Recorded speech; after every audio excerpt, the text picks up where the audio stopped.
আজকে মুরগির দাম কীরকম আছে? তা সকাল থেকে বেচা কিনা কিরকম চলছে আপনার? চাহিদা কি আছে আজকের দিনে, জামা ষষ্ঠীর দিনে? যতটা আপনারা আশা করেছিলেন যে আজকে বেচা কেনা হবে সেরকম কি হয়েছে?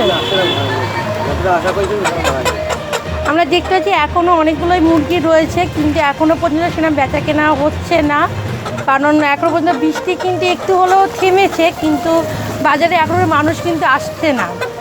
আমরা চলে যাব পরবর্তী দোকানের দিকে। আপনার নাম কি? আমার নাম তো আচ্ছা, আজকের তো জামাই ষষ্ঠী, আজকে মাছের বাজার কীরকম আছে? ভালো, মাছ পাইনি কাটায়, তবু কীরকম আছে? আর মাছের দাম কীরকম, মানে অন্য দিনের চাইতে আজকে কি বেশি না কম? আজকে বেশি। আজকে কী কী মাছ আপনি এনেছেন এখানে? রুই মাছ, কাটাপোনা, চিংড়ি। কাঁটাপোনা চিংড়ির বাজার আজকে কীরকম? ভালো, দাম কিরম আছে? হাই দাম আজকে, অন্য দিনের থেকে আজকের মাছের দাম হয়। কিরম দাম আজকে? আজকে 150 টাকা, চিংড়ি 220 টাকা। অন্য দিনের থেকে আজকে বেশি? আজকে বেশি। তা চাহিদা কীরকম ছিল আজকে? ভালো। আচ্ছা, আমরা জানতে পারলাম যে আজকে মাছের বাজারে চাহিদা যথেষ্ট পরিমাণে ছিল।